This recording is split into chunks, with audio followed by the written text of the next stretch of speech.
Magandang tanghali po. Magte-testing tayo ngayon ng ginawa nating triple tree stand para sa MT-09. Ayan.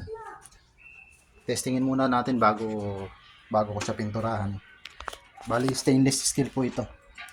Mamaya paprimer na natin to. Testing ko muna bago pinturahan kung okay ba siya. Dito muna natin testingin sa medyo magaan.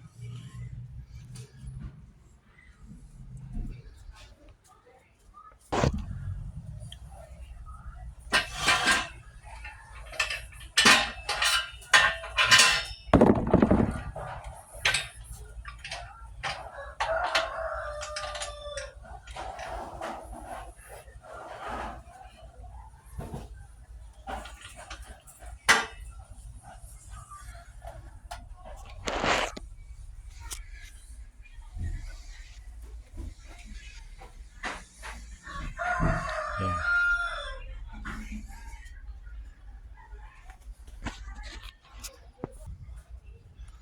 Ngayon dito naman natin siya testingin sa NK400 sa medyo mas mabigat. Okay.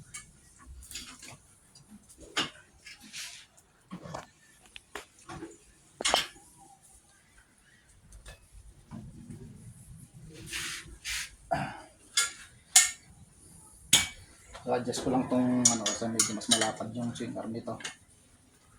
Adjust natin yung catching.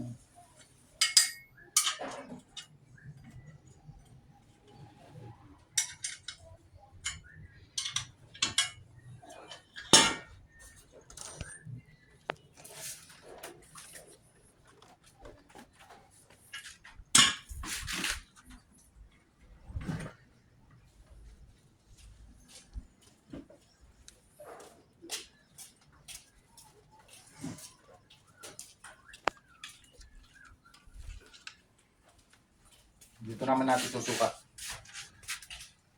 Dito nga.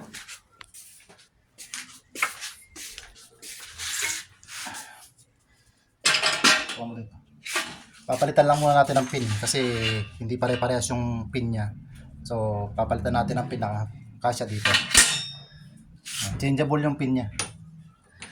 Bago install, lagyan mo ng basahan para iwas gas-gas din.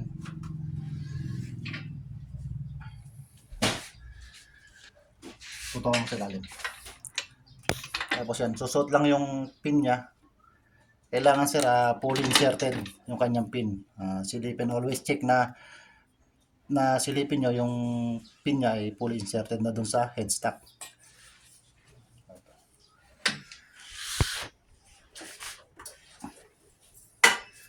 Yan. So yan po yung sa stand na para sa MT-09.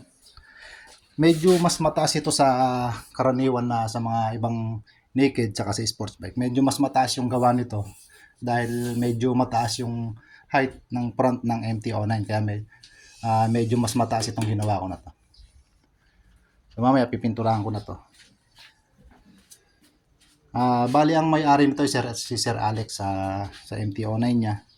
Ako din yung gumawa ng sarir niya 5 years ago na, 2019 pa namin siya nagpagawa sa akin. So nagpagawa siya uli ng pangunahan naman kasi